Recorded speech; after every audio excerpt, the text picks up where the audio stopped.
armed with a knife went on a rampage in a city outside Tokyo, Japan, killing at least 15 people. The attack happened about 2:30 Tuesday morning local time at a facility for the handicapped in Sagamihara. NHK World reports that at least 15 people were killed and as many as 45 others wounded. The suspect, a man in his 20s, turned himself into police after the incident.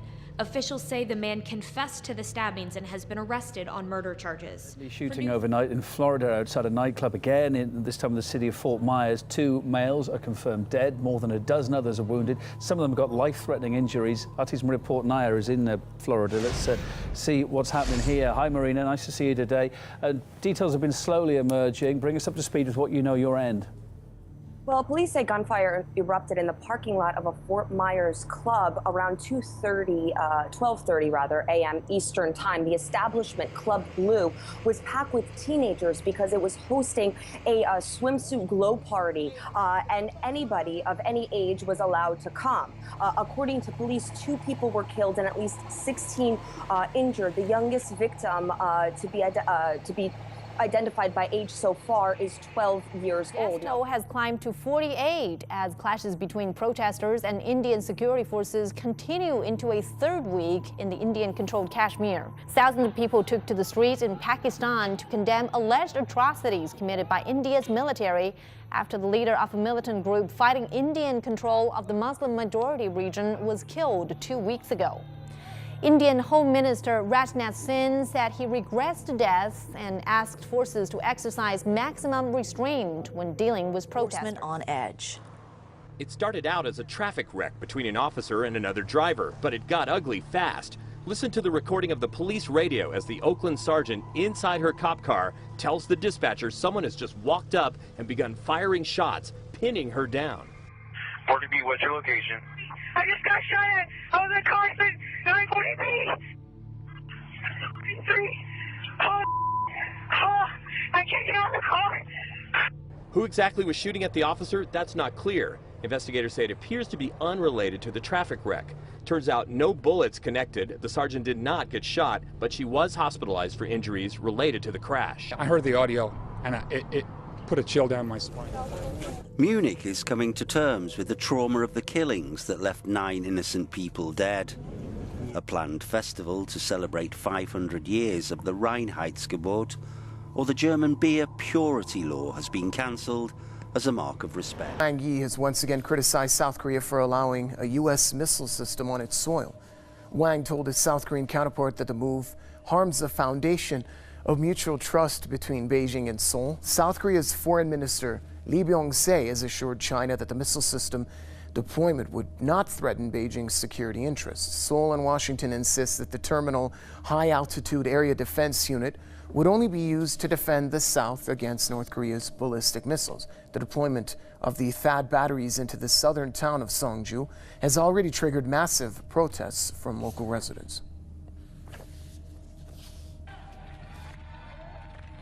Deploying THAAD in South Korea will not only further worsen the relations between the Republic of Korea and the DPRK, but also negatively affect the situation in Northeast Asia and push South Korea to the brink of war. Now, the Israeli military has set up concrete roadblocks at the entrances of a number of villages around the West Bank city of Bethlehem, imposing severe restrictions on the movement of Palestinians there. The Israeli military says a measure has been taken as a response to an alleged attack on an Israeli vehicle last Thursday. Press TV's Mona Kandil has a report from Bethlehem. Israeli forces have imposed a blockade on several Palestinian towns and villages east and southeast of the West Bank city of Bethlehem. Concrete barriers have been set up on roads linking Beit Jala and other villages. This means local Palestinians will only be able to enter Bethlehem under strict control through an Israeli military checkpoint. Clinton's campaign manager says he knows who's really to blame for the scandal. Experts are telling us that Russian state actors broke into the DNC, stole these emails. The Russians are releasing these emails for the purpose of actually helping Donald Trump. So let's get more on this now from RT's Gyan Shikian. She's been following events for us from Washington. Good evening to you, Gyani. It seems then that Hillary Clinton's campaign manager, though, isn't the only one blaming Russia for this. Good evening, Andrew. In the wake of email leaks showing that the Democratic Party has conspired against Bernie Sanders in favor of Hillary Clinton from the beginning of the presidential race, the Clinton campaign made it about Russia. While Mrs. Clinton and her team have failed to address the content of the emails, they have made headlines saying Russia is behind the leaks. They have all but succeeded in diverting the public's attention from the fact that the Democratic Party has used its resources to undermine Bernie Sanders. Many media outlets have picked up the Clinton campaign's attack Russia strategy and without any hard evidence began to point fingers at Russia. And how did you talk about Senator Warren? Did you talk about vice presidential possibilities with Senator? The New York Times repeated the Clinton campaign allegation that Russian intelligence services are trying to disrupt the 2016 campaign.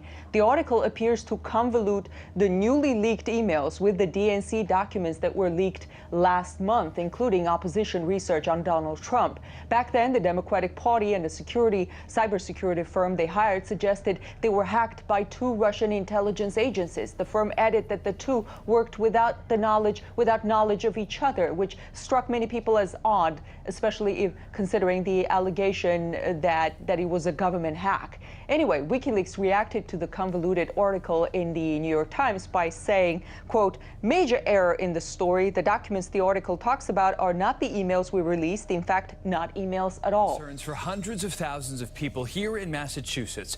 A new report about the state's groundwater just being released. WBZ's Anna Myler is live in Jamaica Plain with what you need to know this morning. Anna. And Chris, this is one of the places you can have your water tested in Massachusetts. And according to the Boston Globe, a new report shows if you use a private well, you should have your tap water tested for lead. About 90% of the state's groundwater is potentially corrosive, according to the Globe. Naturally corrosive water is not dangerous to drink on its own, but it becomes harmful when it reacts with pipe fixtures in homes. The biggest concerns are for the more than 500,000 Massachusetts residents who use private wells, because wells aren't subject to state and federal testing or treatment requirements. The author of the new report by the U.S. Geological Survey tells the Globe the more corrosive the water, the more likely residents are to have lead in their water. Signs to look out for in your home include bluish-green stains in the sinks, a metallic taste, or small leaks in plumbing fixtures. According to the Globe, people who use private wells should have their tap water tested. On Cape Cod, where about 20% of homes use private wells, officials recommend flushing pipes for 5 minutes before drinking the water. After flushing, collect a gallon of water to use for the day, and if possible, switch to the public supply. There's a furious wildfire burning in Southern California right now. One firefighter calls these conditions explosive. It's destroyed at least 18 homes, forced 20,000 people to evacuate. CBS 2's Chris Martinez reports from Santa Clarita. 3 days after the so-called sand fire began burning, some 3,000 firefighters are now battling this fast-moving blaze, trying to save homes and lives. The relentless fire may have claimed at least one life. A man's body was discovered in this burnt-out car. Authorities are urging people to heed evacuation warnings. A new danger from ticks, and one that could even be more serious than Lyme disease. Deer ticks carry the Powassan virus, and they are now all over Cape Cod. Human cases are rare, but the virus can cause serious illnesses like meningitis or encephalitis. Bill Shields spoke with some of the leading researchers trying to keep that tick population under control. Let's maybe do a project to see where this thing is on the Cape and at what levels. Larry Dapsis is an entomologist who's getting increasingly alarmed over this, the tiny deer tick. It's well documented they spread Lyme disease, but now researchers have found deer ticks carrying a new disease called Powassan. Powassan is like Lyme disease in that some people who contract it don't know they have it. But Powassan can cause some people to develop symptoms of meningitis and encephalitis. The real watch-outs are if you survive this, the severe disease, the people that survive it often have permanent neurological damage.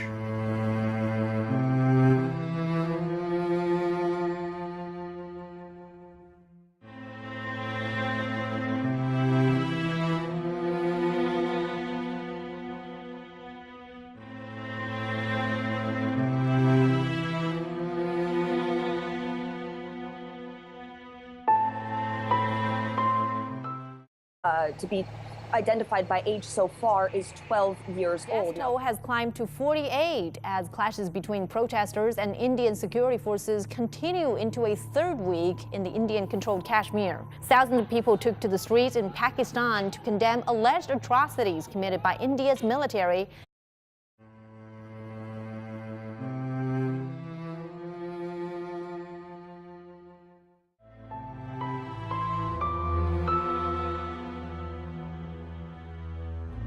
Armed with a knife, went on a rampage in a city outside Tokyo, Japan, killing at least 15 people. The attack happened about 2:30.